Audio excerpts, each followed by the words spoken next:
Bendiciones para todos los televidentes, radioyentes e internautas. Después de haber tenido un día hermoso ayer, el santo sábado, de habernos deleitado con nuestro Dios en adoración, estamos aquí ya en este día domingo para compartir con ustedes la lección de la escuela sabática. Otra lección, la número 10. Hoy está conmigo aquí, otra vez mis hermanos, Tony García, Carmelo Ramírez, listos para ayudarme. Y le doy la bienvenida, hermano Tony, bienvenido. Gracias, pastor, hermano Carmelo, buen día, y a todos nuestros hermanos que amablemente nos escuchan y están siguiendo esta programación. Que el Señor les bendiga, y los invito nuevamente, como siempre, a escudriñar la palabra, que tenemos el tiempo en nuestros hogares, hermanos. Hermano. Muchas gracias, pastor, por esta invitación nuevamente, y pues estoy agradecido con el Señor por permitirme estar aquí con estos varones, ¿verdad? En el estudio de esta palabra, que es muy importante, hermanos, en este tiempo que estamos viviendo, que podamos aprovecharla. Y también un saludo para nuestros radioescuchas, nuestros televidentes que están a las distancias. El Señor nos pueda bendecir en este día a todos. Amén. Agradezco a mis hermanos que han madrugado este día para estar aquí conmigo, compartiendo para ustedes la lección. Han manejado casi 2 horas, bueno, son 2 horas, el hermano Carmelo ha manejado más de 2 horas, creo, para estar acá, y pues agradezco a Dios de que ellos siempre están dispuestos. Amén. Para pues participar aquí en estas horas que a veces a otros hermanos les es bien difícil, pero gracias a Dios ellos pueden hacerlo. Hermanos, no podemos seguir adelante sin orar, así que voy a pedir a mi hermano Tony que haga la oración, por favor. Sí, amén. Gracias te damos, Padre de amor y eterna misericordia, Amén, por esta oportunidad que nos das, Padre, de venir ante tu presencia suplicando la dirección de tu Santo Espíritu, sí, en la participación de la escuela sabática. Sé con cada oyente, Padre, bendícelos, y que esta lección pueda ser esa gota de combustible espiritual para que se reanimen, todos nos reanimemos y caminemos en tus caminos. Amén. En el nombre de tu Hijo amado Cristo Jesús lo suplicamos. Amén. Amén. Amén. Amén. El título de la lección para esta semana es Jesús habla de su reino. Vamos a mirar esta semana en qué consiste el reino de Cristo. Según el versículo de memoria, ¿cómo vendría ese reino, hermano Carmelo?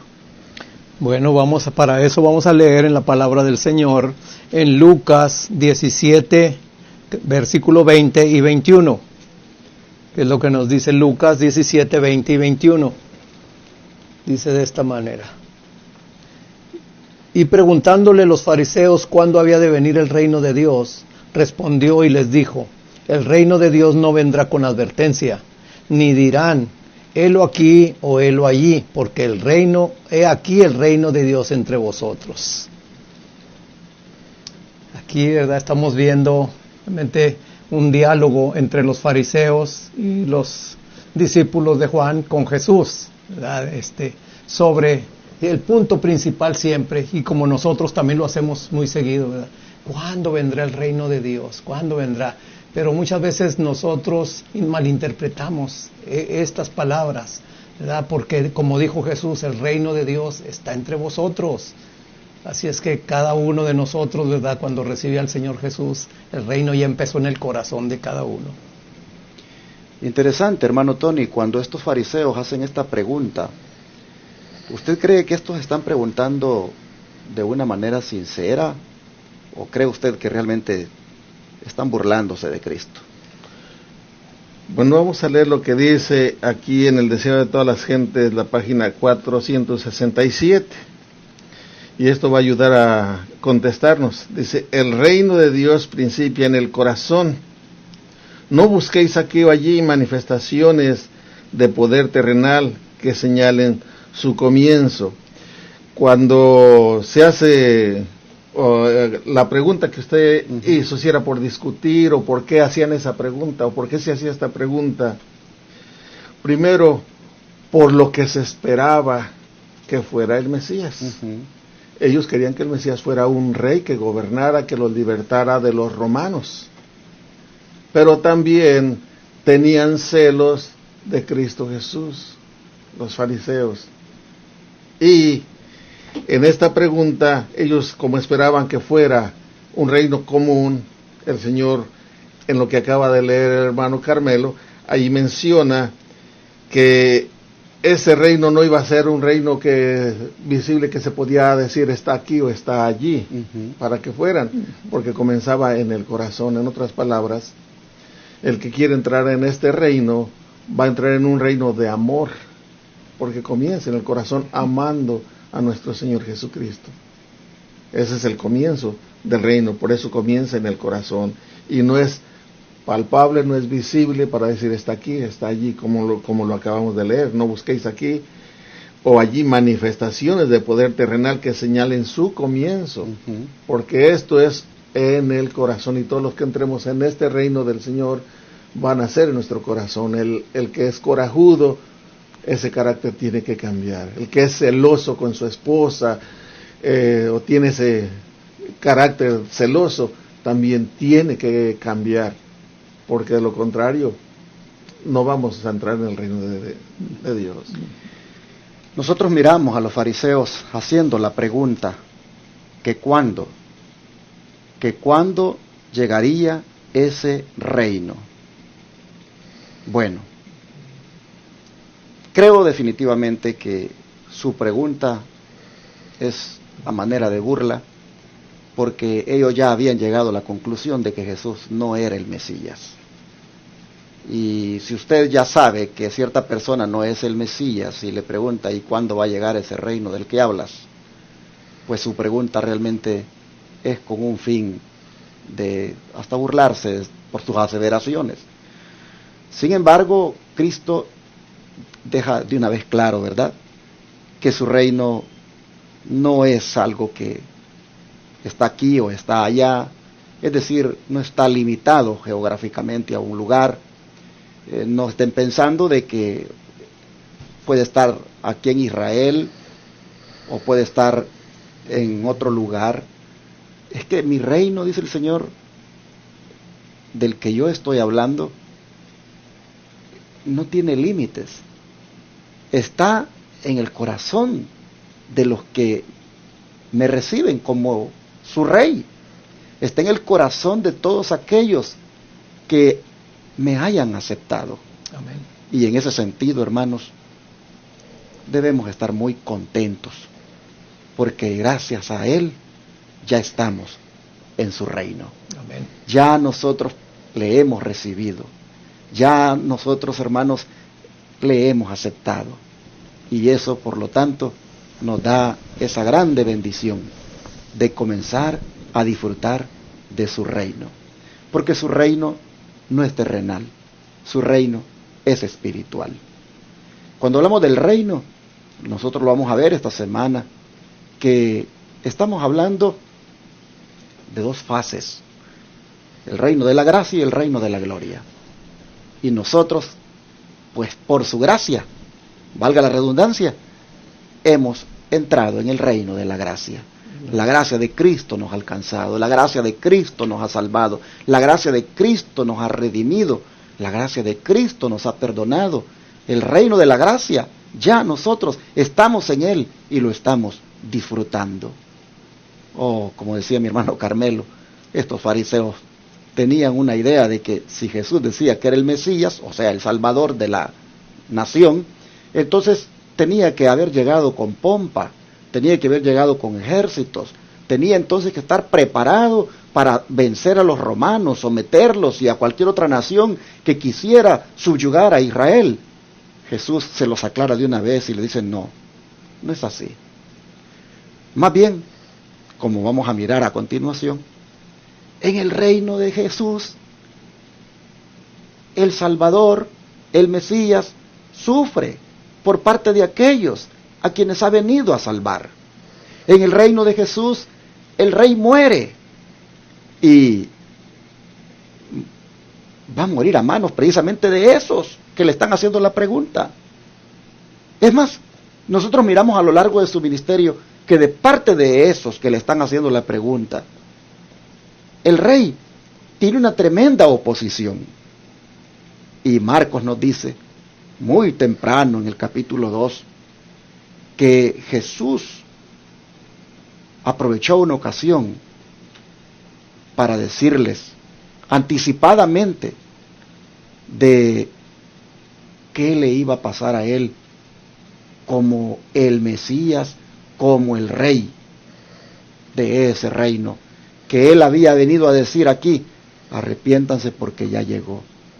Miren, hermanos, ya prácticamente iban como 4 años de que Juan el Bautista había dicho: arrepiéntanse porque el reino de los cielos se acerca. Y ahora vienen y oyen a Cristo decir: el reino de los cielos se ha acercado. Este tema del reino de los cielos era recurrente en la temática de Juan, en la temática de Jesús, y por esas razones que los discípulos tienen una confusión de lo que es el reino. Bueno, también los fariseos, todo el mundo tiene una confusión de lo que es el reino, están confundidos en qué consiste el reino. Entonces el Señor, vamos a mirar en este momento, que les da unos indicios de lo que Él le va a pasar como rey en ese reino que ha venido a establecer. ¿Qué preguntas, hermano Carmelo, le hicieron los discípulos de Juan a Jesús? ¿Cómo trataron los escribas y fariseos de menospreciarlo a los ojos del pueblo en aquella pregunta? Bueno, vamos a la escritura a ver qué nos dice Marcos 2, capítulo 2 y versículo 18. Dice 2:18, dice: y los discípulos de Juan y los de los fariseos ayunaban, y vinieron y le dijeron: ¿por qué los discípulos de Juan y los de los fariseos ayunan y tus discípulos no ayunan? Qué preguntas, ¿verdad? Unas preguntas que realmente yo no entendería si estos, ¿verdad? Podemos ver aquí que tanto los fariseos como los discípulos de Juan eran dos grupos muy diferentes, porque los discípulos de Juan, ellos creían en el reino, aunque mal interpretado, ¿verdad?, como ellos lo esperaban, pero ellos sinceramente creían en que Juan había sido un profeta y que había sido un discípulo, un enviado de Dios. Pero aquí los fariseos ni a Juan, mucho menos a Jesús, estaban aceptando. Pero fíjense lo que son las cosas, hermanos. Cómo, ¿verdad?, cuando hay enemigos, ¿verdad? Por ejemplo, yo me estaba recordando en una ocasión donde los fariseos y los saduceos, ellos no se llevaban, porque los fariseos tenían una doctrina, creían en la resurrección, y los saduceos no creían. Pero tocante a perseguir a Jesús, ahí se juntaron los dos grupos. Igualmente aquí, aunque como dije antes, ¿verdad?, los discípulos de Juan, ellos sí creían que Juan que era un profeta y que había sido enviado de Dios. Pero los fariseos, ¿verdad?, cómo los envolvieron para hacerle esta pregunta a Jesús, una pregunta que pues no tenía ningún sentido. Pero aquí podemos ver, ¿verdad?, que son los primeros indicios, aunque ya el Señor Jesús, Él ya sabía todo, como Él sabe todo, ¿verdad? Los primeros indicios de esta gente, ¿verdad?, de perseguirlo, del sufrimiento, que aún muchas veces los discípulos al no discernir, ¿verdad?, el reino de Cristo, también ellos le causaban ese sufrimiento al Señor Jesús. Así es que nosotros también, hermanos, muchas veces creemos, ¿verdad?, que estamos haciendo una cosa bien, y a alguien nos llama la atención o alguien nos dice: mira, esto que estás haciendo pues está mal, y nosotros nos aferramos y decimos que no, y verdad, y con nuestras acciones o nuestros pensamientos estamos hiriendo al Señor Jesús, también lo estamos haciendo sufrir. Así es que estos fariseos y estos discípulos pues no estaban más que causándole dolor porque no entendían este reino. Así es que nosotros aquí podemos ver que esta pregunta, ¿verdad?, tiene una respuesta, y después vamos a ver Jesús qué fue lo que les dijo. Hermano Tony. Sí, también lo que se puede percibir aquí es que los fariseos ayunaban, pero era un ayuno de presunción, para que supiera la gente que ellos ayunaban.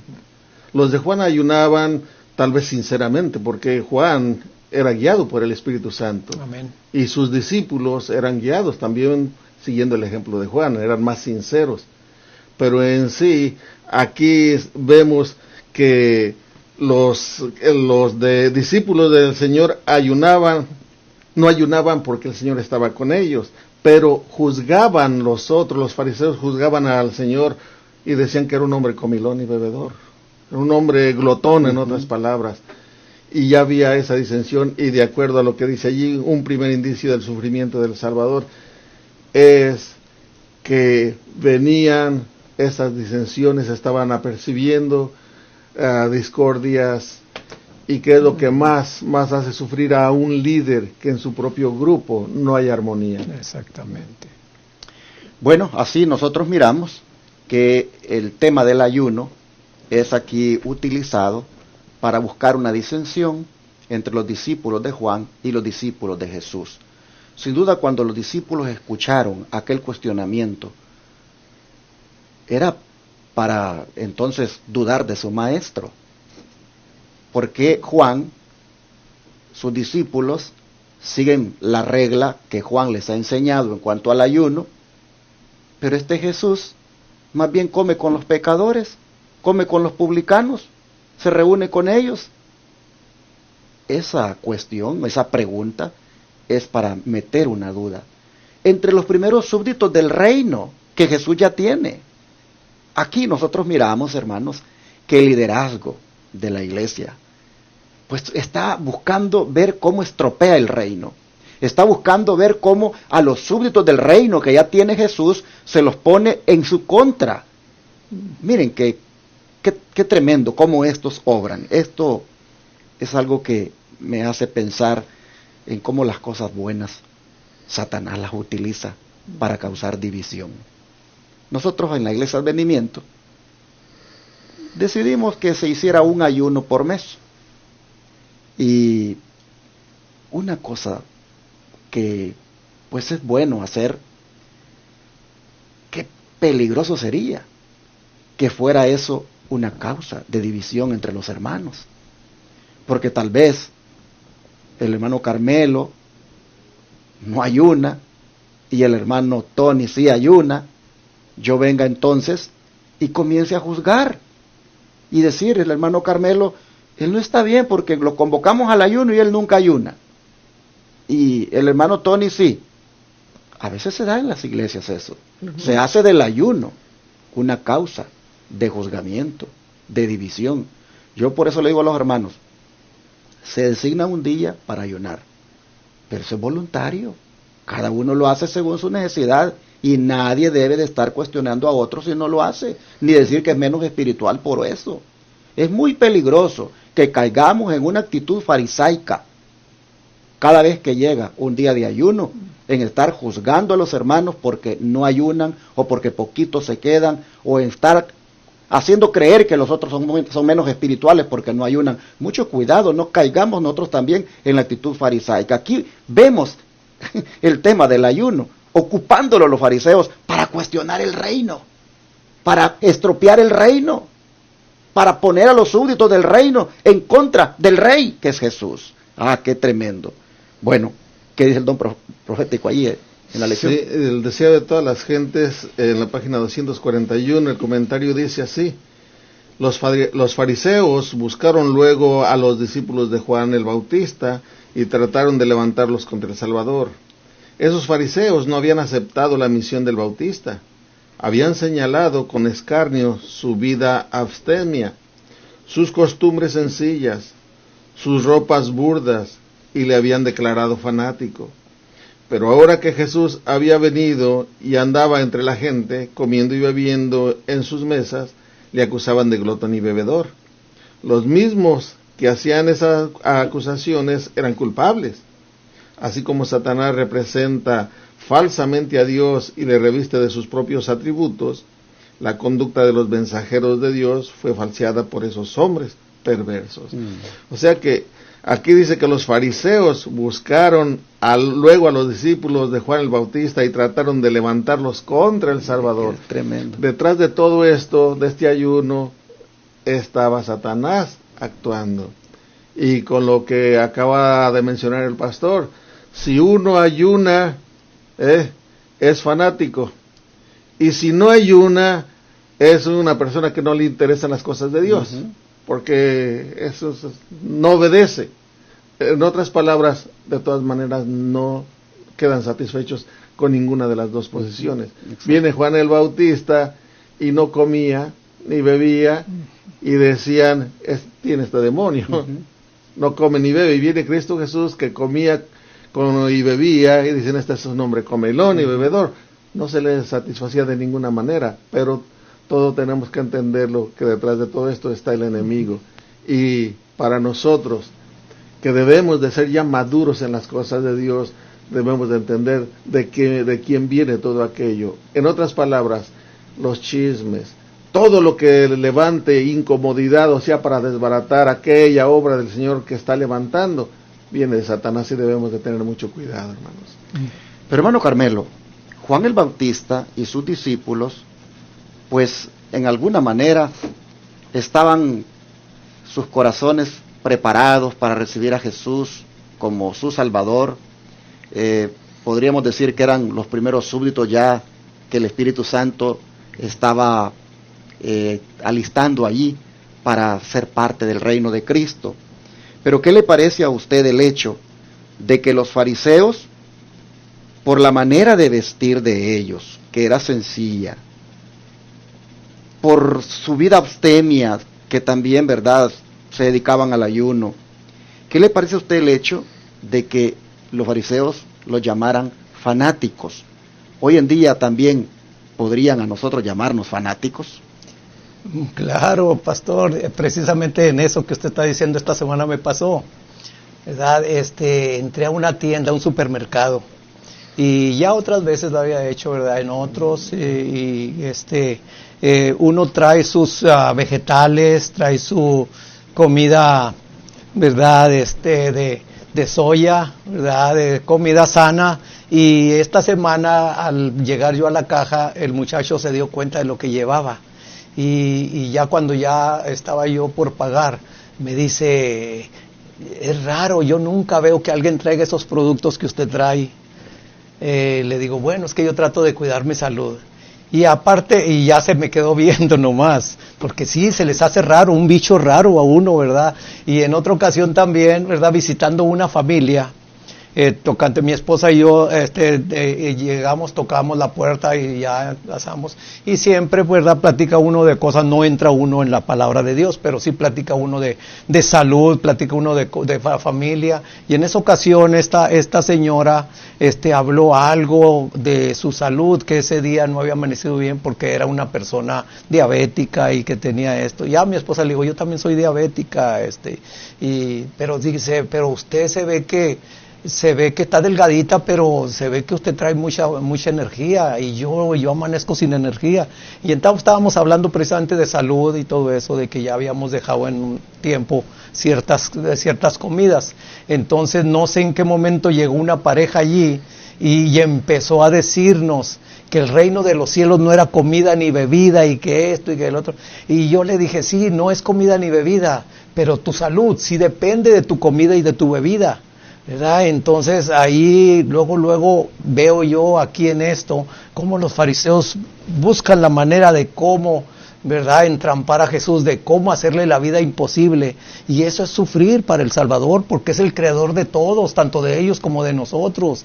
Entonces aquí podemos ver, ¿verdad?, que cómo los fariseos veían cosas raras en Juan, ¿verdad?, y esas mismas cosas raras las hacen para un lado para precisamente entrampar a los discípulos y poder echarlos en contra de Jesús.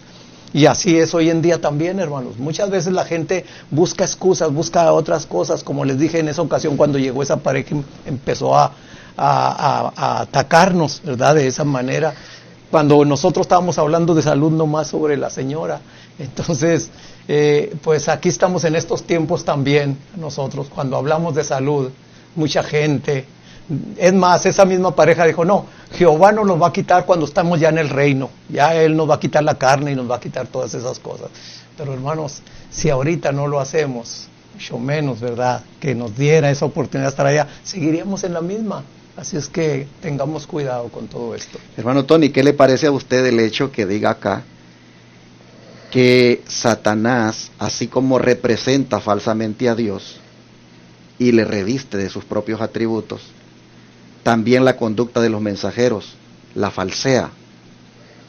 Sí.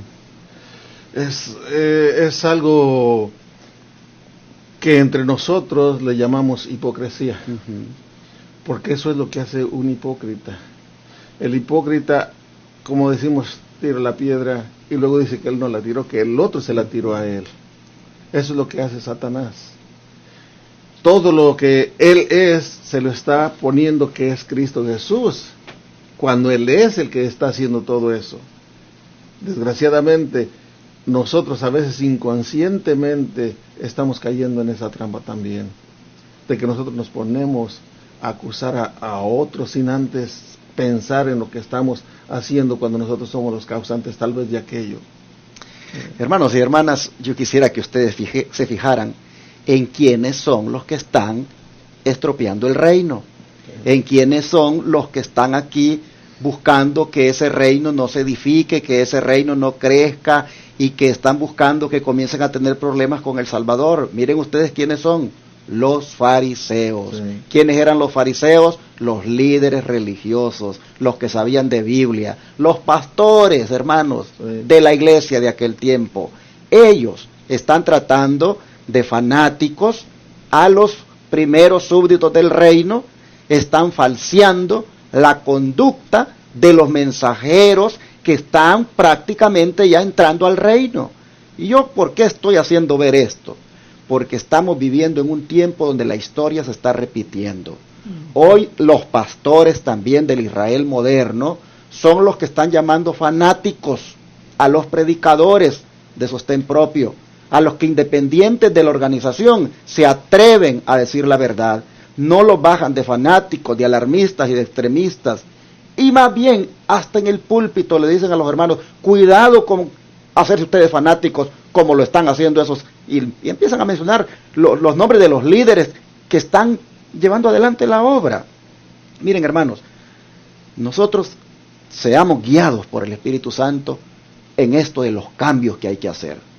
Cambios en la vestimenta, cambios en la alimentación, cambios, hermanos, en la forma de cómo ver la obra del Señor, cambios en la manera de cómo adorar. Hermanos, cambios obrados por el Espíritu Santo que induzcan a una reforma en muchas cosas.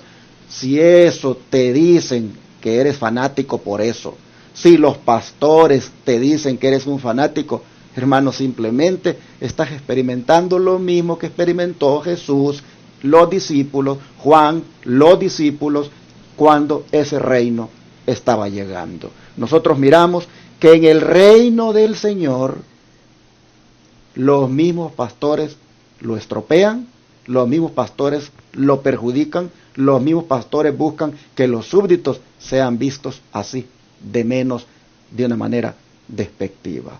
El Señor está claramente, entonces, por eso en el versículo de memoria que leímos les dice, es que el reino mío es diferente a lo que ustedes piensan. Y bueno, hermano Tony, ¿cómo aprovechó Jesús esta oportunidad para entonces hablarles de lo que le pasaría a él como rey y por la razón de que no estaban ayunando? Sí, los versículos 19 y 20 de allí de Marcos 2, dice así la palabra del Señor. Jesús les dijo, ¿acaso pueden los que están de bodas ayunar mientras está con ellos el esposo? Entre tanto que tienen consigo al esposo, no pueden ayunar, pero vendrán días cuando el esposo les será quitado, y entonces aquellos días ayunarán. Aquí el Señor está aprovechando a decirles algo que era difícil que entendieran ellos, porque el Señor Jesús les está hablando espiritualmente. Mientras estaba el Señor con él, que era el esposo, mientras hay, como lo veníamos comentando, mientras hay una boda, ¿quién ayuna en una boda? Exacto. La falta de respeto sería que los convidados no aceptan la comidita que les han preparado. Pero dice, vendrá el día en que el esposo le será quitado, hablando de su muerte, hablando de la muerte del Señor Jesús, ¿verdad? Y entonces ayunarán. Era por lo que iban a pasar ellos, como dice aquí en... no me estoy adelantando ya al comentario. No, hágalo, que dice de aquí, una vez sí. Dice así, Allí mismo el deseo de todas las gentes, la página 243, dice: las palabras de Cristo habían evocado un cuadro brillante, pero lo cruzaba una densa sombra que solamente su ojo discernía. O sea que él estaba enunciando lo que iba a venir sobre él, que un día les iba a ser quitado y ellos iban a tener ese ayuno, no iban a tener ese gozo que tenían con el Señor. Pero trayéndolo a nuestro tiempo, también está a punto de llegar ese tiempo, el cual dice que andarán errantes de mar a mar, con hambre y no de pan, y sed y no de agua, sino de escuchar la palabra del Señor. Y si no nos ponemos a escudriñar ahorita nosotros, puede ser que esto nos acontezca, hermanos. Vamos a tener hambre de que alguien nos hable las verdades que ahorita estamos rechazando. Oh, yo no escucho, como decía el pastor, yo no escucho a ese porque ese nomás nos está juzgando, nomás nos está haciendo sentir mal, no nos habla de amor, no nos habla, y siempre ponemos cosas que nos impiden venir a los pies del Señor y escuchar la verdad que es para nosotros hoy en día. Y si no hacemos caso, tal vez el día de mañana andemos, como dice la palabra del Señor, buscando el alimento, buscando el pan o el agua, porque tenemos hambre de la palabra de Dios y no la vamos a hallar. Pero hermano Carmelo, ¿qué quiso decir Jesús en ese versículo 20 cuando dice: pero vendrán días cuando el esposo les será quitado y entonces en aquellos días ayunarán? ¿De qué esposo estaba hablando el Señor y en qué consistía eso de que sería quitado? Bueno, un comentario, ¿verdad? Porque estos dos versículos, tanto el 19 y el 20, a mí me llamaron la atención. El 19, porque está hablando de una boda, donde el esposo está allí, los convidados, ¿verdad? Pues como estaban comentando ellos, ¿verdad? Todo es felicidad, hermanos. Todo es para bienes, para los recién casados, ¿verdad? Todo es, aún Juan, ¿verdad? El profeta, Juan el Bautista, ¿verdad? En San Juan 3:29, habla allí, fíjense lo que dice San Juan 3:29, dice: el que tiene la esposa es el esposo, mas el amigo del esposo que está en pie y le oye, se goza grandemente de la voz del esposo. Así pues mi gozo es cumplido. Aún Juan, sabiendo que el esposo ya estaba ahí, él se gozaba en poder dar las buenas nuevas, ¿verdad? Y nosotros también, hermanos, nosotros hoy en día, ¿verdad? Si tenemos a Jesús en nuestro corazón, es el esposo el que está con nosotros y nosotros por eso damos las buenas nuevas y no nos enfrascamos en teoría, no nos enfrascamos en discusiones tratando de poner o minimizar, ¿verdad?, la palabra de Dios o el evangelio, ¿verdad?, sino al contrario, a darle, ¿verdad?, porque si Jesús está con nosotros, porque van a llegar días, por ejemplo, cuando les llegaron a los discípulos después, ¿verdad?, de la ascensión de Jesús, llegaron que estuvieron 10 días en el aposento alto, unánime, juntos y en oración y en ayuno.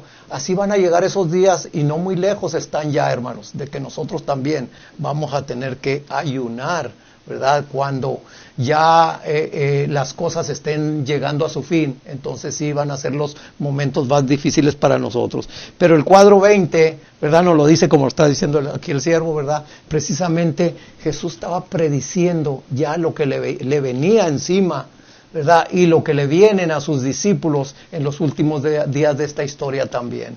Así es que ya estaba profetizado que aquellos días, ¿verdad?, van a ser difíciles.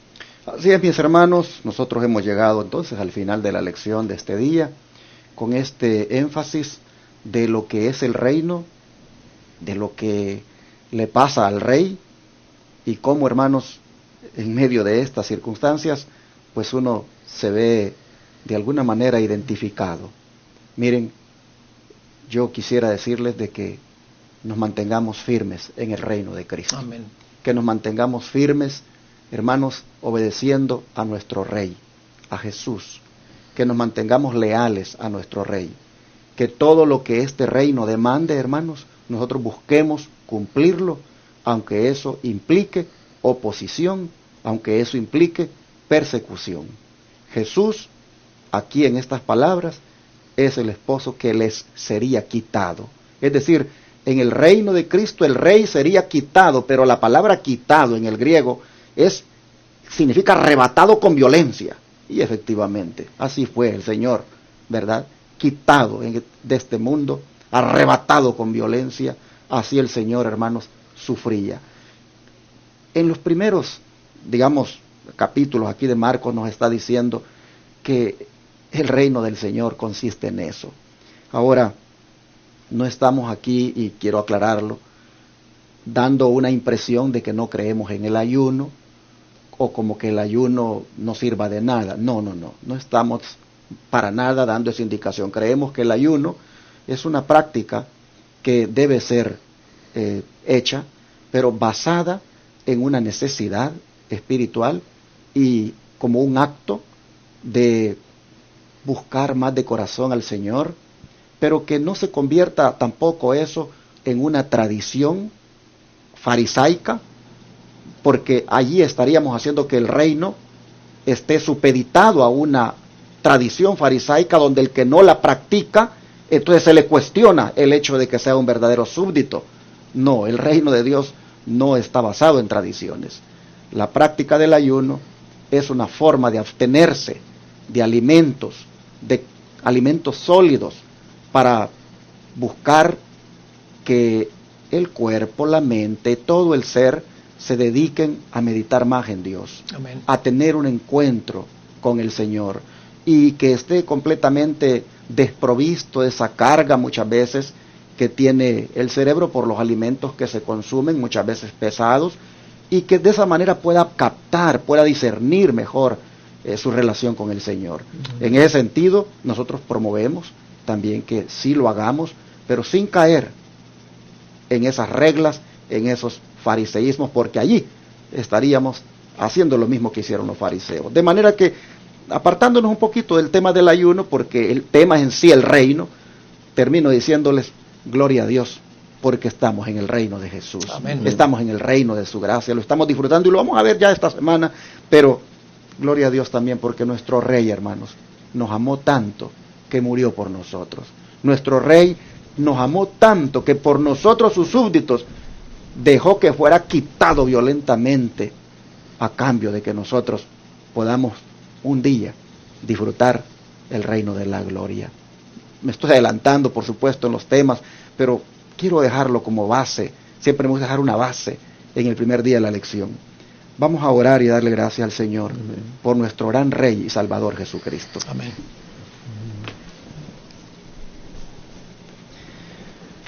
Padre nuestro, te agradecemos porque el reino tuyo nos alcanzó. Este reino, Padre, en el cual tú moriste por nosotros, en el cual tú diste la vida a cambio de que podamos mantenernos en un reino eterno, inconmovible.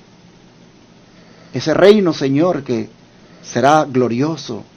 Oh Padre, queremos agradecerte por eso y te suplicamos que podamos mantenernos este día y todos los días que nos quedan de vida fieles en este reino, sí, como súbditos leales, como súbditos que te aman, porque no cabe duda, Señor, que tú forjaste este reino con sangre, tú forjaste este reino con la vida tuya, oh Padre, de manera que queremos suplicarte que nos ayudes a mantenernos siempre en Él y nunca salirnos de Él, mantenernos, Señor, siempre sirviéndote a ti. Amén. Sé tú, oh Señor, este día y todos los días nuestro único Rey, y que de este reino, Señor, nosotros lo disfrutemos todo el tiempo. Amén. Lo agradecemos y lo pedimos en el nombre de Jesús. Amén. Amén. Gloria a Dios.